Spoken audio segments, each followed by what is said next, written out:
Okay, so most small business owners are winging it completely when it comes to marketing.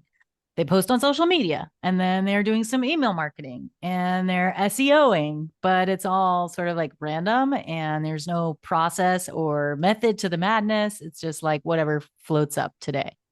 And so they're going through all the motions, but there's no actual plan in place to funnel people to buy from you. If that's you, you are in the right place. I'm Janae. And I'm Brooke, and we are marketers, coaches, and content nerds. This is the Big Bad Marketing Podcast, and today we're getting into what a sales funnel actually is and why you 100% need one, even if your business is making under $100,000. It is your framework for tying together all of your marketing efforts so that people will buy from you. It's not going to be techy or overcomplicated. We're literally breaking down how to make sales work for you without having to do that like cringy selling piece. It's all going to be built in, plug and play, ready to go. We're talking about how to think about your funnel, even if you've never built one before. Are you ready to get started? Let's Let's do do this. this. Okay, I just love how that has just stuck as our tagline. Maybe that's what we need to put on our business cards. Let's do I this. I was thinking that because we are in the process of ordering a second round of business cards. Shout out to everyone who's received one so far. But I was thinking we should put the tagline in there. It's our thing. Yeah. Okay. Yeah. Done. That's the thing. That's part of our sales funnel, actually, is you read our tagline and you're like, I'm ready to buy now. Yeah, I think it covers the entirety of the funnel. It moves someone from not knowing about us to immediately wanting to work with us. Let's do this. Buy Yeah. now. Yeah. Okay. So we are going to talk a lot today about what a sales funnel is and how that is not the same thing as teaching you about how to sell things or be this like cringy, awkward, pushy salesperson. A sales funnel is going to be your tool to tie together all of the different marketing efforts and strides that you've taken, especially if you're following along with us and you've built some user personas and you've got all of your buyer's journeys mapped out, right? This is your opportunity to overlay everything so that there is a conceptual, strategic framework in place so that you get eyeballs on your pages. People want to buy your stuff and then they do buy your stuff. Yes, and this is definitely not a sales tactics conversation. This is more so thinking about making selling to your customers simpler because you are meeting them at every stage of their user journey and you have the right marketing collateral in place at every stage of your sales funnel. Yeah. And so, okay, so let's go back to I'm like, it's a lot of times what we see is marketing that's all over the place.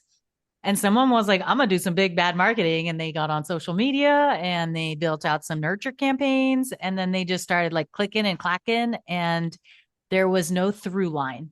Right. And this is our opportunity to say, hey, why does my sales history, why does my conversion rate bounce so much all over the place? It's fluctuating. Why is there no clear line of people find me, they read my stuff, they get sort of, let's say, convinced, even though I still feel cringe about that word, but like they get convinced and then they buy. And the answer is because there's no funnel in place. You have not structurally thought out or aligned your marketing efforts with a clear format. And like it's called a funnel, literally, like the shape of a funnel, but you can also think about this as like a staircase downward, right? You haven't helped them walk down the steps into your proverbial basement of buying your stuff. So everything in their experience as a person who's going to buy from you as a prospect or a lead is totally random and all over the place. And they're getting hit with like social media posts over here and marketing emails over here and dogs barking left and right, which is literally what's happening right now in my house. And it just doesn't make any sense. And so their experience is chaotic and random instead of mapped. Like you haven't given them the step by step of how to get where they're going. Yeah. And the big piece of this is always telling someone what to do next. And so you meet people in this particular place, say it's a social media post. Your link tree on social media is guiding them toward their logical next step with you. And then you have a series of, other marketing levers that you can pull to encourage someone to keep on. I like your basement analogy. Keep down, taking the steps down to our light, vibrant, not dark and dingy basement where you Uh-huh. will eventually want to buy things from us. So all the sales funnel is we're keeping everyone moving because we don't want a huge line at the top of the stairs and then nobody can actually start coming down. We want to encourage them to keep moving, keep the steady flow. We want Yes. more people to come downstairs. Yes. And then imagine, okay, there's like the first three steps, and then there's a gaping hole, and then there's like two more steps at the bottom. And that's where I think, Brooke, you and I have lived for a long time with our content production. And that's why this is so important, this process and figuring out how your sales journey applies and the funnel applies to your business. Because if you have a lot of content that's like, hi, here we are, we're a real company, we exist. And then you have a lot of stuff that's like, are you ready to buy it? Buy it now, buy it now. You're not doing any favors to your customers because basically they have to take a leap of faith literally over this gaping hole from the top steps to the bottom.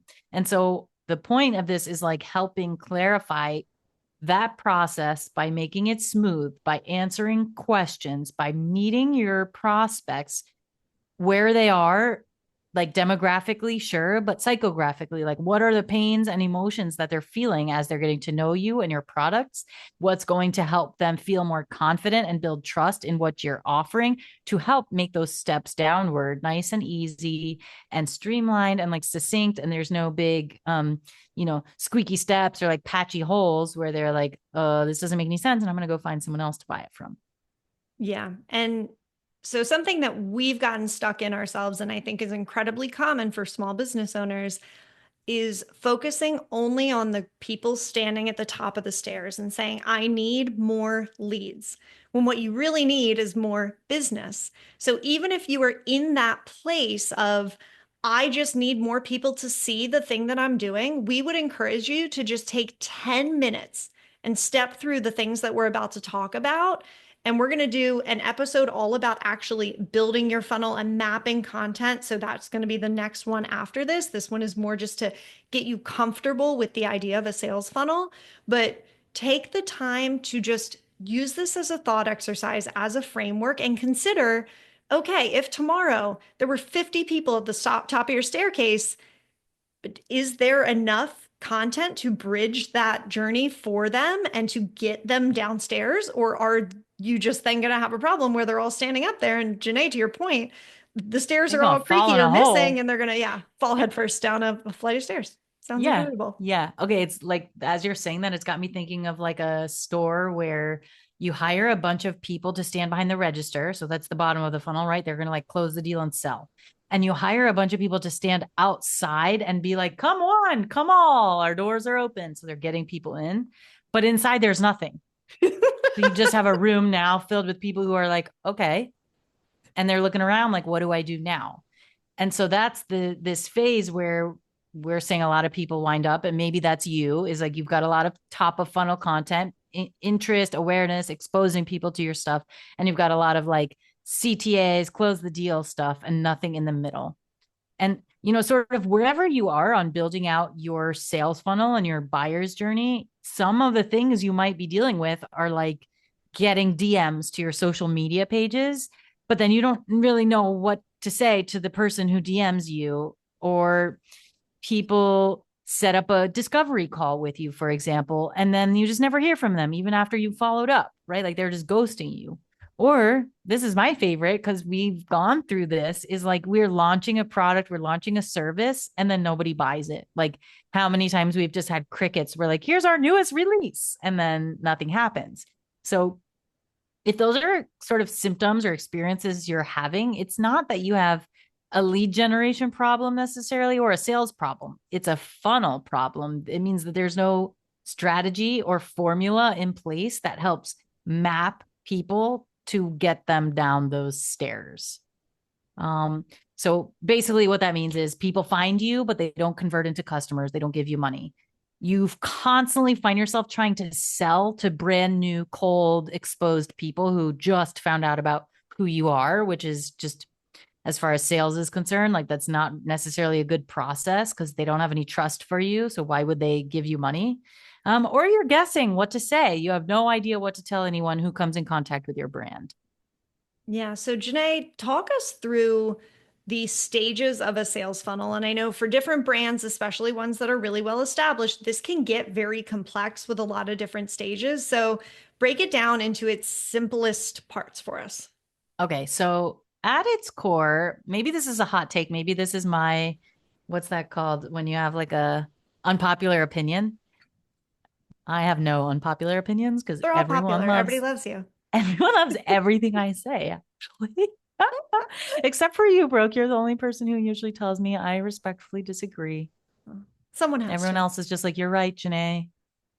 You're Just the kidding. best. Yeah, you're the best. My doggies tell me that. Okay. At its core, I'm going to break a sales funnel into three segments. You have the top of the funnel. This is the widest part of the funnel where all your new leads are coming in. That's called awareness. That's where prospects become prospects. They learn that you exist. So before they're just strangers who don't know you're there. And now they come into your funnel because they know you're alive and you exist. Your business does a thing. They have visibility of you. It's the place where you get to make a first impression. They're maybe, let's call them window shopping. Like they might even not be clear what it is they're shopping for, or they might have just landed on your stuff and not even actually be shopping yet. This is just like you ran into each other and you introduce yourselves. And the goal at this stage is to be findable. So you just want to be out there in the internet ethers, in the physical world ethers, wherever your people are hanging out. That's where you want to find them and meet them. Stage two, consideration. This is the middle of your funnel. They've now already known you exist, but they're not ready to buy. This is that gaping hole, Brooke, you and I are talking about, is where people fall off because we don't necessarily think about that. We have to talk to people at this stage. We just think we told them who we are. Now they can buy from us. Um, and we also don't take the opportunity to like build trust there. So this is what we're doing here is they're in this space of like, maybe I do want to buy something. I'm no longer window shopping. I'm gonna go and try some things on. I'm gonna look around at all the things they're selling. So this is the middle of your funnel. They're exploring your options, getting to know your brand and the solutions you offer. They're curious. They want to figure out if you guys are a good fit. And the goal right now is to just build trust. That's it. Just show up as someone who's familiar with their pain points and their problems and someone who has solutions to those problems. Yeah. Yep. I'm tracking so far. So it sounds to me like at the awareness stage, we would be talking about our followers. So we're growing that Instagram following, we're growing that Pinterest following, we're growing that LinkedIn following. And these are all the people who are sort of have acknowledged that we exist. And then as we get into the consideration stage, these are like the people who have now joined our email list. They've raised their hand. They said, I like you. I'm kind of interested in the thing that you're doing. And then we can, at this point, give them material to nurture them and encourage them to eventually convert. So tracking so far. Awesome. Yes, I love that. I was going to say exactly. The email list now is your owned book of business and your opportunity to exactly to talk to the people who said, hey, I'm interested in this. What do you have to say? And that's where I think even social for me, while it is very strictly a top of funnel format in my mind and here's my professional opinion and or unpopular opinion is it's a nurture platform because now people found you and they're exposed to you. So I guess it's like a dual duty, but they find you, they're exposed to you, but it's also your opportunity to answer lots of questions they might have. And, we say a lot socialize, but I think that that's equivalent to like building brand trust, building a connection, building this sense of like, oh, they know what they're talking about. And they're, in our case, like they're fun. Respectfully disagree. I think that someone is not in that second stage of the funnel until you move them from a follower to an engaged listener. And to me, that's on your email list. So I really feel like the consideration, and especially when we get into the different types of content, that you would have here. I think that I think social media is pure awareness. Okay. Yeah. Yeah. Yeah. I And guess that's my I see it unpopular as the opinion. maybe the lines are blurry because I think it can do both. Although I do agree it's like primarily known as just meet people and get out there. But I'm like, the more I'm following, here's our business guru that we consult for all things. What should we do next? Is Alex Hormozy and his brand and Layla Hormozy. And um I think they're on there doing a lot of trust building, right? Like I heard about them and then I followed them because it's like a mini version of what you're saying. Cause I heard about them. I got interested. I was like, all right, I'm interested enough to see more on an infrequent scrolling basis. And But then you've already now signed up for their email list. I didn't until very recently, actually. But yes, it's like I'm okay. I like what they have to say from the surface level. I figured out who they are and now I want to see more. And all the more I see, just only further grows like my like little Grinch heart, in that scene where the Grinch's heart grows like that. And I'm like, oh, I do like them. Oh, I do have more trust for what they say because they're sharing valuable content over and over. And to a point you made recently, Brooke, like they're not ever asking us to do anything. So that's where I'm like, hard line, it is not a conversion tool in my mind. Social just like shouldn't be conversion. But yeah, okay. If you want to disagree, that's fine. Yeah, no, I want to I convince you. see I see where you're coming from in terms of you feel more likely to convert because of the content that you see on social. Is that Yeah. fair to say? Yeah. There's nothing Okay. that actually makes me convert on there. There's nothing to convert into, at least Right. on that particular account. But yeah. Yeah. Yeah. All right. Let's get back on track with our third piece of the funnel. And like I maybe I glazed over, but there's like some visuals for sales funnels are broken into like 2079 things. Like you can get really granular and be like, okay, awareness has 7 stages and consideration has 4 more stages. And then there's a subplot B stages. Like you can be really granular with this, but like for all intents and purposes, we're just focusing on these like the core elements of the experience so that you listener, like so that you understand sort of what we're talking about on a high level of how am I getting people in the door and then what happens. So you had awareness, they found you. You have consideration, you're building trust. Now you're going to convert. They get all the way, they trust you. You've shared like social proof, you've built this sense of camaraderie or connection, familiarity with their problems and the confidence and know how to solve those problems. And now you convert. This is the bottom of your funnel. And if you think of that picture of a funnel, it's literally like that little piece at the bottom where they fall through the hole. Now they're in your non dingy basement. They buy something, they bought something. This is the time where your content should be like really clear calls to action. You're sharing promotional content. You're using, a sense of urgency to help people get into it and converting. And this is the goal here is just to make it really easy. Like we always say, make it super easy for them to give you money and say yes. Have you ever done a beer bong? I plead the fifth. I'm just as you're talking about conversion, I'm like, that's when the beer hits your lips. That's it's the Okay. end of the beer bong. You're getting now what you're after. People are buying. They're going to Yeah. give you their money. They've said yes, they're in, you've got them. All things are right in the world. Yes, that's exactly right. And then you can have like a refreshing like Ah, yes, yeah. exactly. Or if you're like some people, you might start like choking up at this point because you're being inundated with foamy beer to the face. Yes. Yeah. And if Yeah. you like beer bongs and other random things that we throw out, then you would love the Big Bad Marketing newsletter. You can, Uh-huh. well, how's that for a segue? Smooth transition right through the funnel. Yes. So we don't always talk about beer bongs, but if you want just random, funny, actionable tips, things that are educational and are going to help you develop your marketing for your small business, then head over to bigbadmarketing.com/newsletter and sign up. And we promise that you will not regret it. Especially if you like gifts. Or Yes, is if it GIFs? you like gifs and gifs, you'll love it. Back to the show. Okay. So now you understand the structural components of the funnel. Well, what should this funnel do? Like, what is the whole point of being like, okay, Janae, I have all these marketing pieces already. I've got all these marketing levers. They're all over the place. There's no strategy. Why do I need a strategy? Brooke, what is the answer here?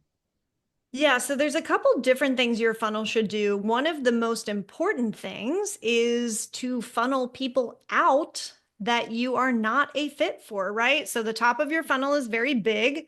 As the funnel comes down in that V shape, there is less and less room. So the people who stay in become more and more highly qualified to become buyers of your thing.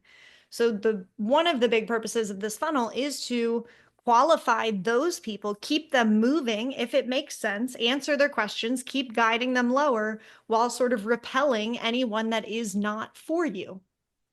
See ya. Get out of our basement. Yeah. Yes, Maybe you're we not should keep invited that. into the basement. Yeah, maybe we should keep that gaping hole so that all the unqualified people just fall right in there. And if you are like committed, you're going to jump over those empty steps to the bottom. Yeah, 100%. Another thing we want to do with the funnel is to nurture interest. So at every stage, and we're going to go over this a lot more next week when we actually talk about building your funnel and kind of aligning it with the emotions of the user journey. But we want to make sure that we have content that matches how our prospect is feeling at every stage. We also want to make it very easy for them to buy. We say this all the time. Make it Like so, 5 minutes ago, we said this. we did, yes. Make it so super simple for people to give you their money. Don't make them wonder.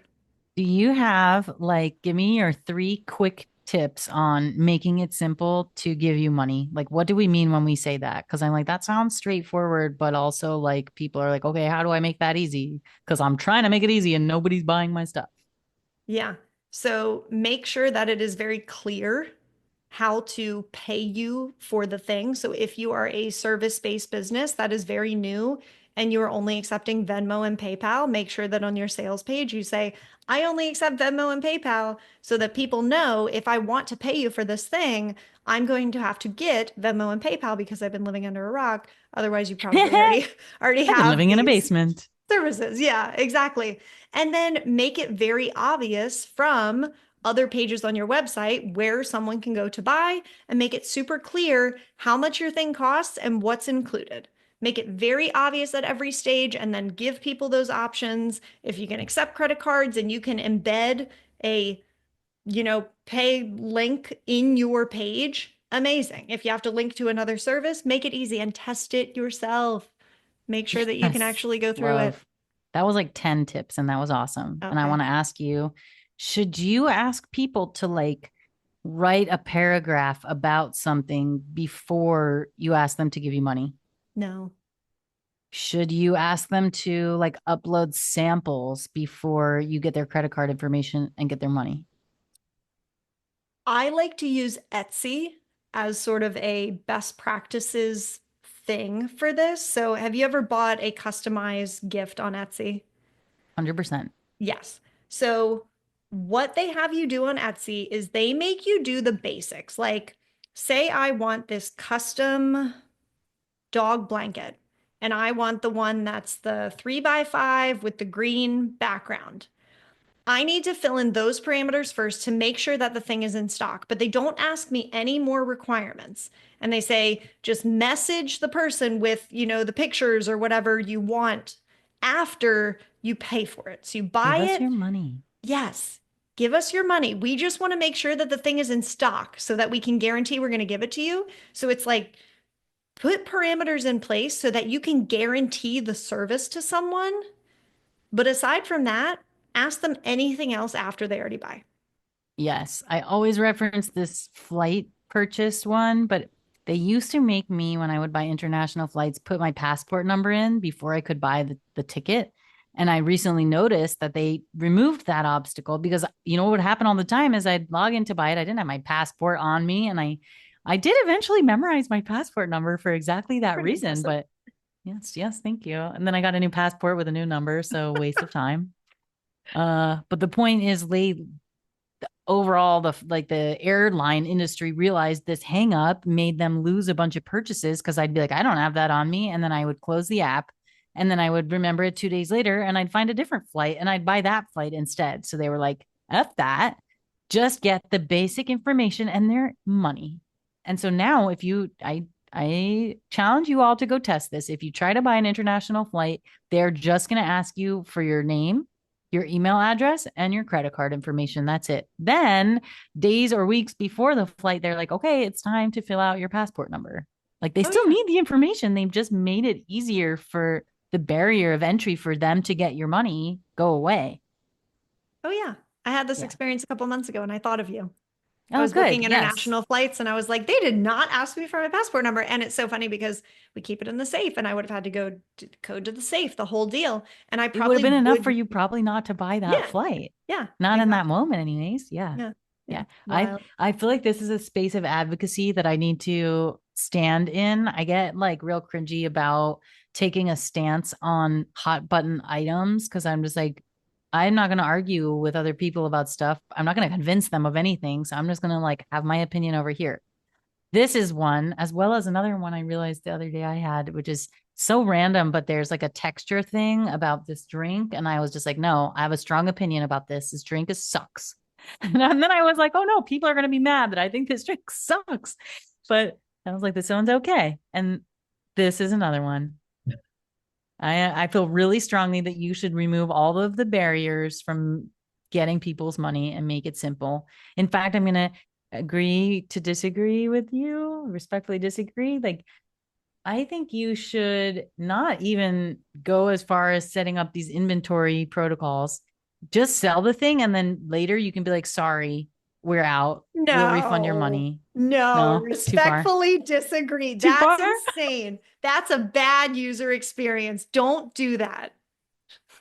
Early stages. If you're just like you running your little business, not like selling t-shirts, but if you're just like, we will sell you business coaching and then we realize actually we're full. No, is that better or that's worse? I think so No. much Okay. of what we talk about too is all about expectation setting and how can you create the best possible experience that exceeds expectations at every stage. So if you promise something to someone and they're super excited about it and then they can't get it and it was your fault that you didn't tell them, like, whoo, that's enough to I would take to social media and be like, this Oh, give us a bad company, rep. yeah. Okay, I'll take that one back to the drawing board. Okay. But I stand by get people's money as easily as you can. Don't make them give you their passport number. And certain drinks have bad textures and you should not drink them. All right, wrap it up. What is the key takeaway for our listeners when it comes to, Yeah. Okay. what is a sales funnel and why your business needs one? Give it to us in one or two sentences. Should I give you like an elevator pitch here about sales Yes. funnels? Okay. Sales funnies are so funny. They are not cringy sales techniques. This is literally just an internal framework for you to follow so that your marketing makes sense, so that you're not wasting time throwing spaghetti at the wall, as Brooke likes to say, with all kinds of different marketing strategies and techniques without making them talk to each other. This is your chance to tie everything together because it actually probably already exists, the right content. You just don't have the steps aligned. It's like broken, sloppy, unplanned. A sales funnel is just a path. It's a map to the journey that your people are taking on their way to finding out you exist, building trust with you, and then making a purchase. Beautiful. So this is an internal framework. You don't have to talk about it in your marketing. You don't have to tell anybody any of this stuff. This is just for you as you create and think about your marketing efforts. So you will definitely want to tune in next week as we discuss how to actually build this out. So be sure that you hit the subscribe button so that you don't miss that or any of our other upcoming episodes. Ooh, ooh. Thanks for Thanks for listening. listening.